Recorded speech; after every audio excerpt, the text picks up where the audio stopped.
ರಾಷ್ಟ್ರೀಯ pulse polio ಕಾರ್ಯಕ್ರಮವನ್ನು ಜನವರಿ 31ರಂದು ಹಮ್ಮಿಕೊಳ್ಳಲಾಗಿದೆ. 5 ವರ್ಷದೊಳಗಿನ ಪ್ರತಿಯೊಂದು ಮಗುವಿಗೆ ಲಸಿಕೆ ಹಾಕಿಸಿ ಅಂತ ಜಿಲ್ಲಾ ಆರೋಗ್ಯಾಧಿಕಾರಿ ಡಾ ರಾಮಚಂದ್ರ ಬಾಯರೆ ಹೇಳಿದರು. ಅವರು ಮಂಗಳೂರಿನ ಪ್ರೆಸ್ ಕ್ಲಬ್ನಲ್ಲಿ ಸುದ್ದಿಗೋಷ್ಠಿ ನಡೆಸಿ ಮಾತನಾಡಿದರು. ಪೋಲಿಯೋವನ್ನ ಕೊನೆಗಾಣಿಸಿ ಪೋಲಿಯೋ ರಹಿತ ವಿಶ್ವದ ನನಸಾಗಿಸುವುದು ಇದರ ಉದ್ದೇಶ.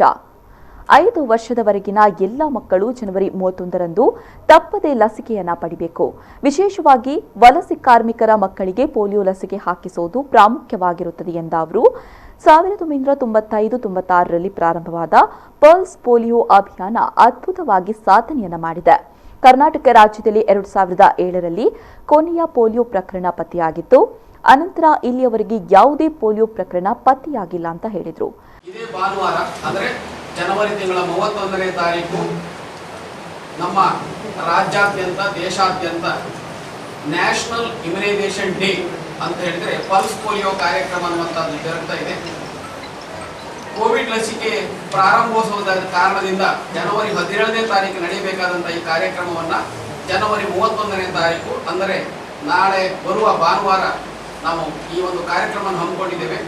ತಮಗೆಲ್ಲರಿಗೂ ಕೂಡ ನಾನು ಆರೋಗ್ಯ ಇಲಾಖೆಯ ಪರವಾಗಿ ಜಿಲ್ಲಾ ಆಡಳಿತ ಪರವಾಗಿ ಸ್ವಾಗತವನ್ನು ಕೋರ್ತಾ ಇದ್ದೇನೆ.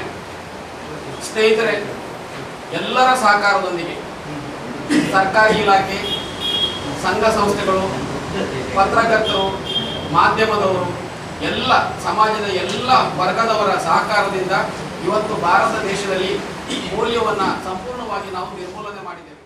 ಈ ಸಂದರ್ಭದಲ್ಲಿ ಸುದ್ದಿಗೋಷ್ಠಿಯಲ್ಲಿ ಡಾ ರಾಜೇಶ್ ಮತ್ತು ವೈದ್ಯಾಧಿಕಾರಿಗಳು ಉಪಸ್ಥಿತರಿದ್ದರು.